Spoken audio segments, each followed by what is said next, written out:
Good afternoon, Peter Ruswell. Let's begin the warm-up session. Why did you choose to become a nurse? There are several reasons why I chose nursing. First of all, many of my relatives are nurses, and their stories inspired me a lot.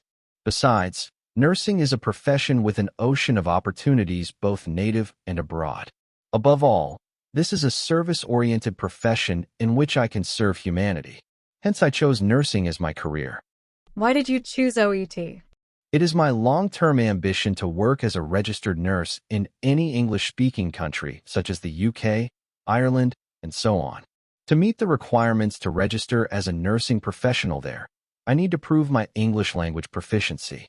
Hence, I choose OET to fulfill my dream. Moreover, OET is tailored according to the needs of nursing professionals. Therefore, I believe I could perform well in this test. What are the current trends in your profession? Nursing is a dynamic profession and changes happen daily. Nowadays, technology plays a vital role in my profession. For instance, paper records that we used in older days have been updated to electronic records. Besides, at present, we are following evidence-based practice, which means there is a scientific rationale for every procedure. Moreover, in present days, a nurse can function as a nurse practitioner, which is equivalent to the position of a physician. Do you have a role model? Yes, I do. My role model is my mother. I follow many things that my mother does. It is from my mother I learned the basics of kind behavior, decision-making, and organizing skills, a polite and humble manner, helping and sharing mentality. The care and respect she gives to everyone makes me wonder sometimes. She is a perfect example of womanhood. I believe a nurse should possess all these qualities. She is my superhero. Which is your favorite destination? Why? My dream destination is Australia. The first and foremost thing is that Australia has a world-class healthcare system, and I can be a part of it.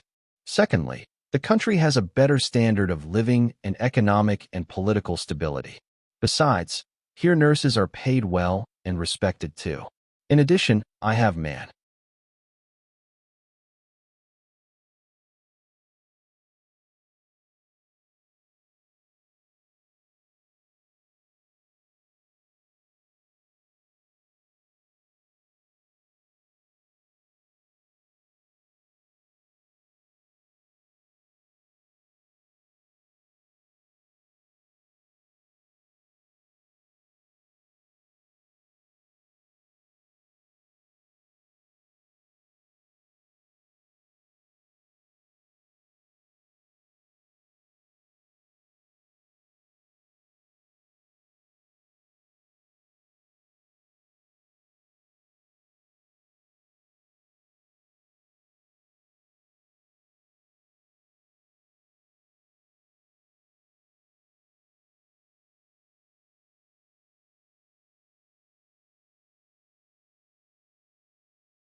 Your preparation time is over.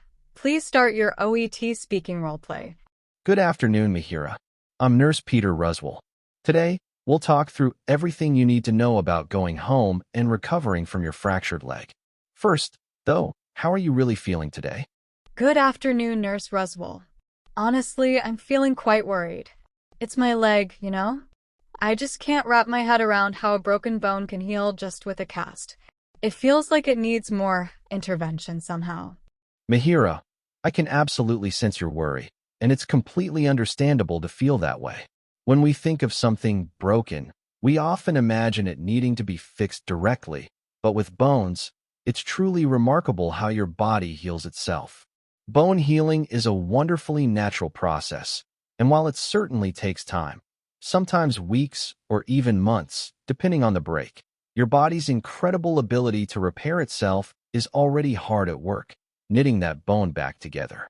Our role, and the purpose of the cast, is simply to provide the best possible environment for your body to do what it does naturally. Is there anything specific about the healing process that's making you feel uncertain, or any other questions you might have about how your bone will mend? Well, yes, actually. I'm really not comfortable with this cast. It feels so rigid and limiting. Is this really the only option for my leg? I can certainly see why this cast feels uncomfortable and a bit overwhelming right now, Mihiraa. It's a significant adjustment, and it's valid to feel limited. However, for your specific fracture, this cast is indeed the best and often the only non-surgical option we have to ensure your leg heals properly. Its main purpose is to immobilize the bone completely. Think of it like a protective shell that holds the broken ends of the bone perfectly aligned so they can grow back together without being disrupted.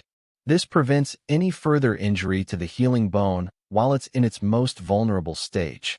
Now, while it's doing its vital work, it's also crucial that you know how to live with it comfortably and safely. For hygiene and personal care, it's extremely important to keep the cast dry at all times, especially when showering or bathing. You can use a waterproof cover or plastic bag securely taped around it. Please, do not stick anything inside the cast, even to scratch and itch, as this can break the skin and lead to serious skin breakdown or infection, which we absolutely want to avoid. You should also regularly inspect the skin around the edges of the cast for any redness, irritation, or areas that feel sore or pressured. Does that explanation help clarify why the cast is so important? And do you have any specific worries about managing it day to day? Yes, that makes sense about keeping it dry. But honestly, the pain is still quite bad. How am I supposed to manage it once I'm home? Mihiraa, I'm truly sorry to hear that the pain is still bothering you significantly. We absolutely want to ensure you're as comfortable as possible during your recovery. Managing your pain effectively is a top priority, and we have several strategies to help you with that. Firstly, we've prescribed specific medication for your pain, and it's incredibly important that you take it exactly as directed, even if you feel a little better, to keep the pain consistently under control. In addition to medication, applying ice packs to the injured area can really help reduce swelling and numb the pain. You can use a bag of frozen peas or a commercial ice pack wrapped in a thin towel, placing it on the cast for about 15 to 20 minutes at a time, several times a day. Also, leg elevation is one of the most effective non-pharmacological methods. Try to keep your leg above the level of your heart as much as possible, especially when resting. This significantly reduces swelling and discomfort. Beyond these, there are other strategies that can complement your pain relief. We encourage gentle toe movements. Wiggling your toes can help improve circulation and prevent stiffness, as long as it doesn't cause sharp pain. Additionally, practicing relaxation techniques, like slow, deep breathing or guided imagery, can sometimes help your mind manage the sensation of pain. How do these pain management options sound to you? And do you have any concerns about trying them? That's a lot to take in, but I appreciate the suggestions. Is there any other way to handle it? I just want to handle this better. It's great that you're looking for ways to actively participate in your recovery, Mihiraa. Beyond the cast and pain management, using crutches or other walking aids is incredibly important. They really reduce the strain on your injured leg, which is vital for the bone's proper healing. By using them, You're not putting too much pressure on the fracture, allowing the bone cells to rebuild and strengthen without disruption. They also help you maintain balance and mobility safely while your leg is healing.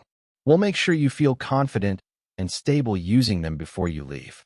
When it comes to returning to your daily activities, it's crucial to understand this will be a gradual return. You'll need to avoid strenuous activities initially, things that put a lot of impact or twisting on your leg. We'll guide you on when it's safe to resume more normal activities, and full weight bearing will only be advised after your follow-up checkups confirm that the bone has healed sufficiently. We don't want to rush anything and risk re-injury. How do you feel about incorporating crutches into your routine and taking a step-by-step approach to getting back to your usual activities? Crutches.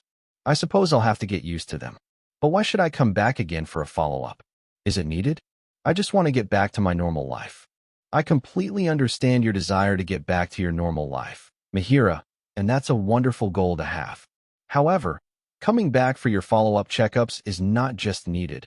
It's absolutely essential for your full and successful recovery. These appointments are designed for us to meticulously monitor your healing progress. During these visits, the doctor will carefully examine your leg, check the cast, and usually order x-rays to get a clear picture of how the bone is knitting back together internally. This allows us to ensure that the bone is healing correctly and that there are no unexpected complications. These checkups also enable us to make timely interventions if, by any chance, there are any concerns or if your healing isn't progressing exactly as we expect. Essentially, these appointments are our way of ensuring the surgery's success and guaranteeing that you receive the right guidance at each stage of your recovery, leading you safely and effectively back to full mobility. Do you have any further questions about what we'll be looking for during these follow-up visits? No, Peter. You explained it all well. Thank you. So, Mihiraa, we've covered quite a lot today, from understanding how your bone heals naturally, to managing your cast and pain, and the vital role of your crutches and follow-up appointments. I know it might feel like a lot right now, but please remember, we're here to support you every step of the way. Your recovery is a journey, and with your commitment to these instructions and our ongoing support, you'll be back on your feet and resuming your normal activities much sooner than you might think. I wish you a speedy recovery. Thank you, Peter.